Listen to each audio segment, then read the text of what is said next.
Yo, what's up? Welcome back. Dito po si Denry Gadoy TV Sports. Well, ang ating pag-uusapan guys ay ito pong blockbuster trade sa pagitan po ng TNT at ng Converge. Okay? Kung saan, ito na po ang pagbabalik ni Mikey Williams. At ito naman po si Jordan Heading is heading to TNT. Okay? So, at ito na naman pong walang katapusan. Okay? Na trade na naman daw po sa Ginebra na pinapakalat ng kung sino-sino na naman po mga vloggers yan.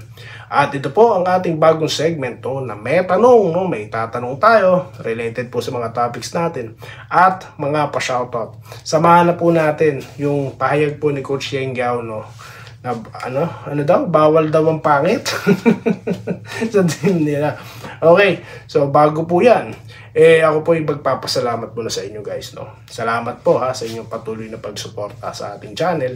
Ganun din po, road to 17K na po tayo. At sa mga bagong followers po ng ating Facebook page, maraming salamat po sa patuloy na pagsuporta. Okay, so ito po, suot po natin si Meta para po sa ating Meta segment. Okay, umpisahan na agad natin ang ating pagtatanong. So, hey Meta, is the trade between Mikey Williams of TNT and Jordan Heading of Converge is completed or final? The trade between Mikey Williams of TNT and Jordan Heading of Converge is pending league approval. Alright, so ano po, yan pong nabanggit ni Meta is na-search ko rin po kanina bago po tayo nagsimula or bago natin to tinetape, pending league approval, pero doon na rin po papunta yan dahil balance po yung trade na yan, para sa atin. Okay? At ito po ang next tanong natin kay Meta. Okay? Hey Meta, is it true that Calvin Abueva will be traded to Barangay Ginebra? No, it's not true that Calvin Abueva will be traded to Barangay Ginebra, as he was actually traded to Northport Patek Pier. Alright, then last question. Is it true that Barangay Ginebra will take or acquire Calvin Abueva? Barangay Ginebra San Miguel head coach Tim Cone says trading for Calvin Abueva is not in their minds. Okay, very specific po. Lumabas na rin po yan sa mga pahayagan or sa mga news outlets. Yan pong statement na yan ni Coach Tim Cone. Okay? So, it's just to prove na ito pong sinasabi ng AI natin na si Meta totoo. Okay? Di po katulad ng mga pinapakalat ng mga kung sino-sinong vloggers yan. Okay, so mabilisan na lamang po, So yan pong ating segment na may tanong dito sa ating channel. So ngayon, ito pong trade na naganap between TNT at ito pong Converge is blockbuster at balance, Bakit? Jordan Heading guys, ay tayo naman pong capability, Bagamat hindi pa po natin alam kung kailan ng pagbabalik niya, dahil may back injury, di po ba, nagpapagaling pa. At ito naman pong si Mikey Williams, anytime pwede na yung umuwi, At sabi ko naman po sa nakaraang vlog natin, na talaga pong gagalawin na ng TNT, yan pong asset na yan nila, na si Mikey Williams, yung kanilang rights. Kasi nga po, they have may chance po sila na magkampiyon and at the same time maging Grand Slam. So bakit pa patatagalin? Okay, so maganda po yung trade na yan, So marami po natuwa, Okay, so ngayon dito naman tayo sa Ginebra. Tinanong na po natin dahil maging ang ilan pong makilalang online news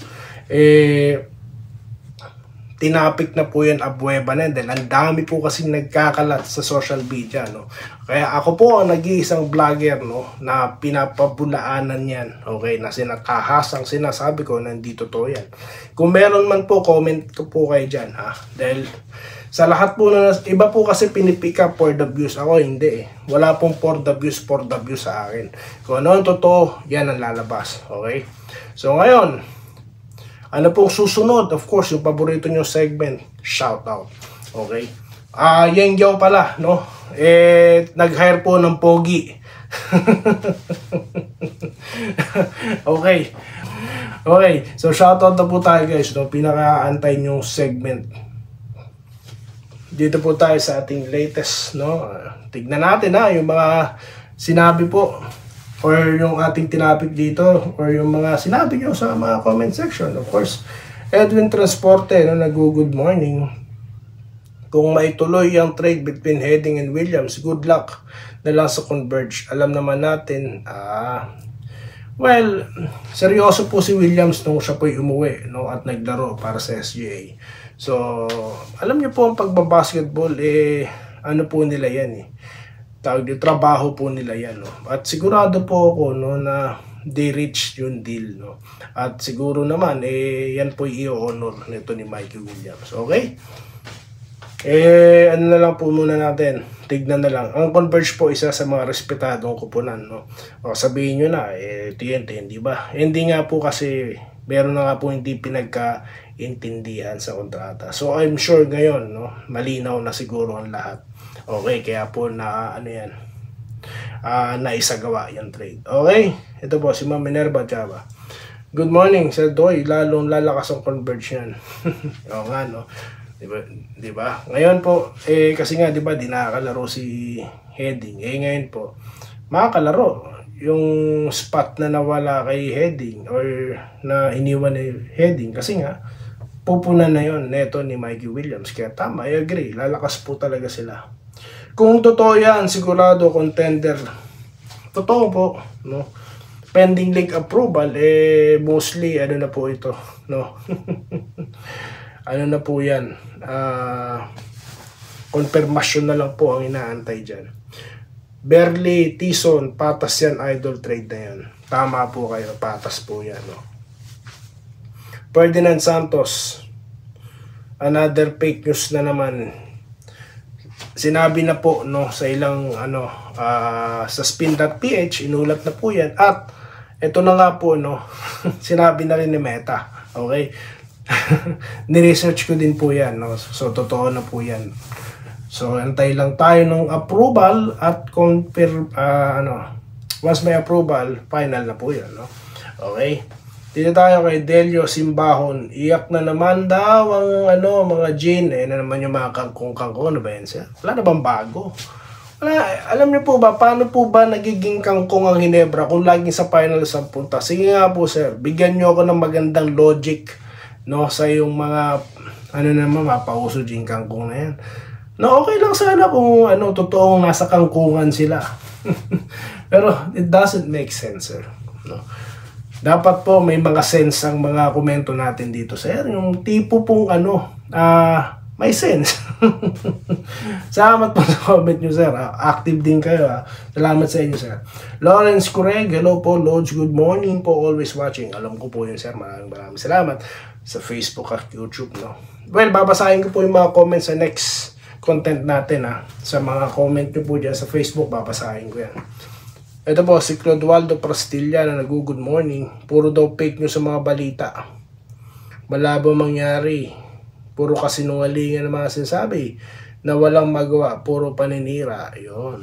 So, tayo po, sir, no, bukod sa tayo nagre-research, meron na po tayo on the spot, no, pwede na natin kagad itanong dito kay Meta, yung mga latest informations, Nax.